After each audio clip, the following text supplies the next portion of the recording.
Why wasn't fixing the tax code job one instead of repeal and reform Obamacare? I mean, that's what the country wants. The country wants growth, and the way to get growth is cut taxes and stimulate the economy. Why wasn't it job one? Important though it is, and I'm sure meaningfully important to so many Republicans, it's not as important as tax cuts. It's not as important to goosing this economy, giving it a pickup because things are slowing down, and this should not be the signature lead-off event for Republicans. You know, I'll tell you what. I'm pretty sure Donald Trump, our president, watches Fox Business, because guess what? After Stewart and Neal repeatedly called out this need for tax reform, what do you know? The president announced it's coming. Take a listen. Lowering the overall tax burden on American business is big league. That's coming along very well. We're going to be announcing something, I would say, over the next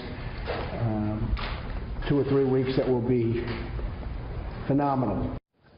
Phenomenal. You know what? Markets loved it, right? Yes, they absolutely loved it. Take a look. We've got a weekly chart we can show you here of the Dow. That's when President Trump made those comments. You see that? It took off just like a rocket. All right, but don't think that everybody's in agreement here. We're joined now by the former director of the Office of Management and Budget under President Ronald Reagan and author of the book Trumped, our friend David Stockman. David, the market wanted the president to talk about tax reform. He did. The market rallied. What did the market miss? But the market is delusional by the hour.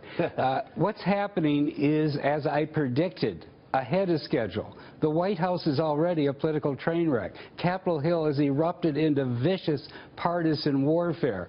The administration is distracted with this ridiculous immigration ban. The economic... But the president said he's going to deliver a tax cut across the board, corporate, personal, and he's going to do it imminently. Well, that's a fond hope. He may send up a press release, but it's going to take them months to put together a detailed 10-year budget plan to do all the forecasts and all of the analysis, and without that, they're not going to get a budget. Where do you think that breakdown's going to happen? Is that Paul Ryan and company? Is it sort of the status quo conservative Republicans that are going to say, look, we can't afford this, whereas Donald Trump and his supporters are saying, hey, we need to do this. We need to grow the economy, and then you can afford it? Well, of course we do, but he's inheriting a $10 trillion built-in deficit over the next 10 years, which what CBO put out last week. He wants to raise defense by over $1 trillion.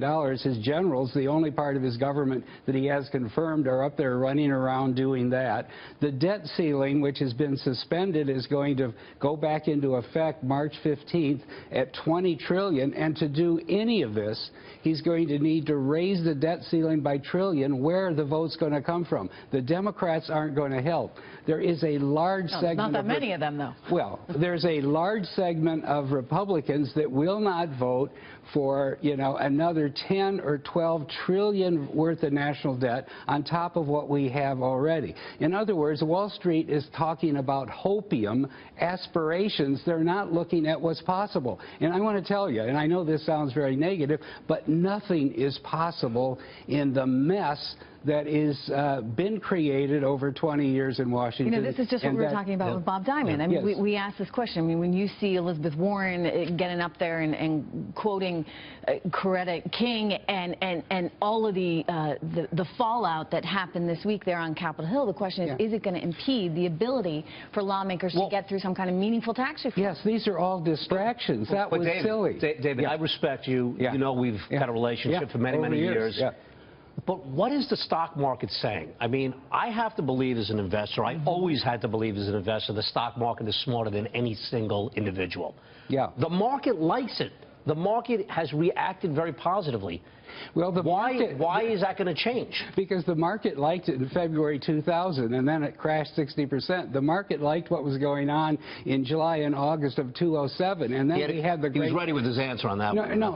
But it's true. In other words, they've inflated, and the problem is the Fed. They've inflated these bubbles. The markets are now unhinged. The shorts have been killed. There is no two-way trade in the market. It's just machines means reading the headlines and driving up the stock by a day or two.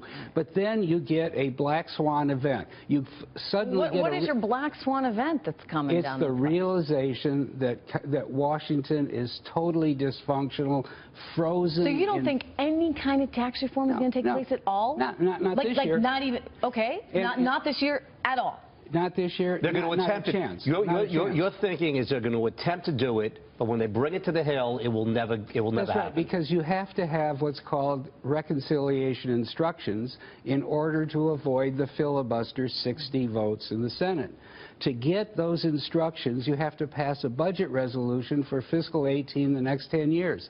That will have embedded in it, under Trump's policy, because he doesn't want to cut Social Security or Medicare, he wants to raise defense, he wants to have infrastructure spending, he wants to have big revenue reductions. It will be over $10 trillion, and there aren't the votes to pass it. Now, if you can't pass a budget resolution, you have no instruction. Without an instruction, you have a filibuster.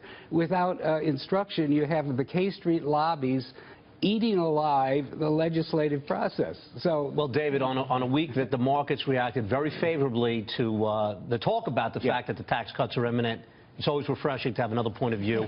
We thank you for sharing it with us again in terms of what you think is going to happen. So, David, great to see you again.